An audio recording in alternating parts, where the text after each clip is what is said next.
Good morning, good afternoon, good evening, wherever you're across this great wide world of ours. I want to continue this discussion about rivers and freshwater rivers. Remember yesterday when I was discussing this that waterways or rivers are especially are used for tap water to get water out of the faucets. And I that one of my previous videos, and I will probably do a video again elaborating tomorrow on plastics and the use of plastics in water bottles. And even though I can understand the usage of plastic for shipment and cost and etc., I think it's not a friendly alternative for uh, for you know for water as well, especially for when it concerns renewables, because the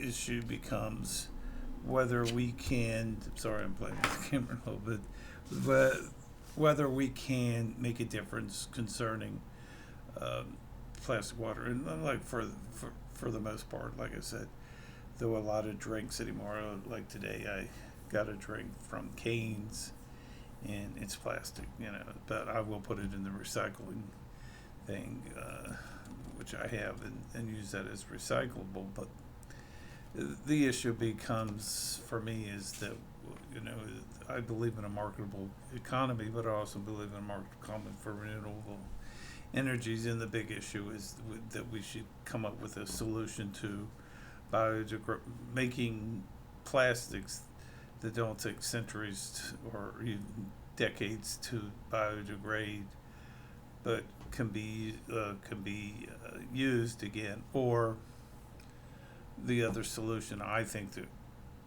and I was putting some thought into this last night, is require a deposit on plastics, especially plastic water bottles. And this is a good way for people that are looking to make a little extra change, uh, to take them to to a grocery store, and then get money back for the plastics, which is an alternative that I think that's worth it.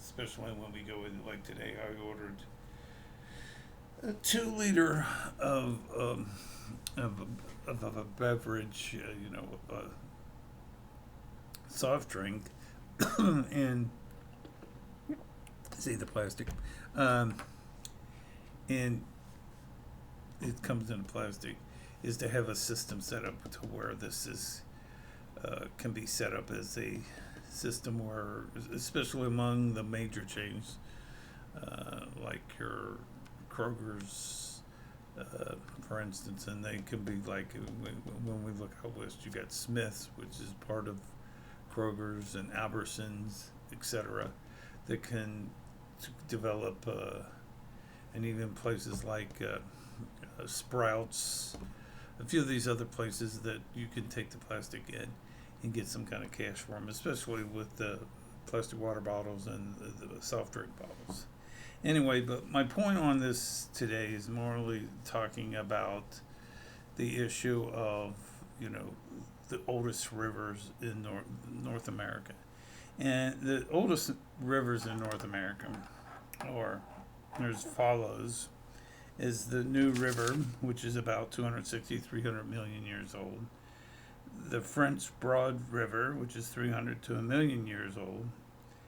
Saskatchewan River, which is 300 million years old. The Condoa River, which is 260 and 325 million years old. And then the Colorado River, which is 6 to 7 million years ago.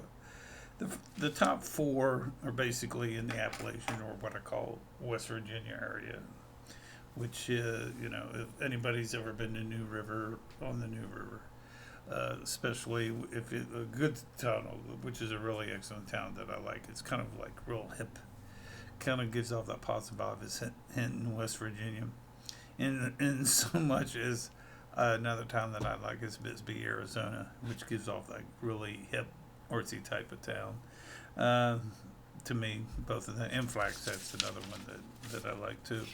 But the issue becomes with me is the one river that's on there is Colorado River, which is, like I said, one of the only older rivers out west, and that brings to the point that the Sacramento River's not on there, the Red River, for instance, the Missouri River, even though these are important waterways or tributaries for irrigation, etc. When we're dealing with the Colorado River, we're dealing with a river that's that that's uh, is very crucial to not only to agriculture but also recreation, as well as to issues concerning drinking water too, and safe and clean drinking water. So when we look at these issues, and I plan on doing some research in the next few days, but I'm working on my Safe and Clean Water nonprofit organization, is the issue of getting things to the point where, uh, you know, it's been very dry out west again. We get into the heat. How much impact will, you know, water rights have concerning this year, especially if we have a hot, dry summer? And all that has to be taken into consideration. And the emphasis is the government has a tendency to like to kick the can down the road and let things settle or make a difference. But if you're in a leadership role, in which I am, you need to bring the initiative of bringing this to the forefront, especially on water. Because with climate change, whether you're yay or nay about it, there's still the climate change. I mean, right now, like Cincinnati is buried in 10, 12 inches of snow, and it's, all the way north and west. And it's like 2 or 3 years ago here, it was pretty well dry. A couple years ago, 2.5 years ago, the summer was really dry. And they were concerned about the Ohio River going below its pull stage or going below its level. And that, like I said, that can always change because it all depends about the climate and what happens on this. And remember, when I talked yesterday about the Ohio River, for example, it's one of the longest rivers, but you have cities such as Portsmouth, Cincinnati, Louisville that tap into the water source there. And if you hit a major spill on that river, then what would you, you'd have shut the flow off.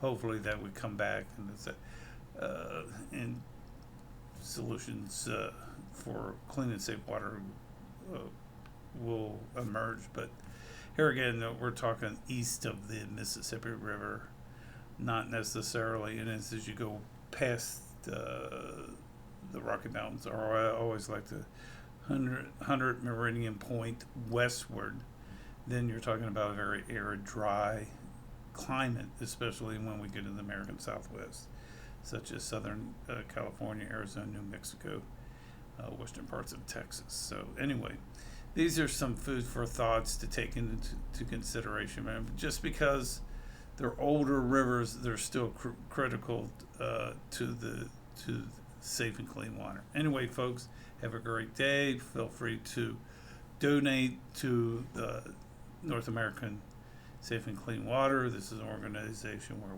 we teach and educate people of all ages on water and the use of water. And this is part of, like, I always say, like Native Americans who say water is sacred. And then when we talk about Upper Plains, especially with the XL pipeline under the Obama administration, Clinton, Biden administration, that stopped the XL pipeline, and the issue became that water was essential to a lot of tribes, and essential for a lot of people too, because it's tap water.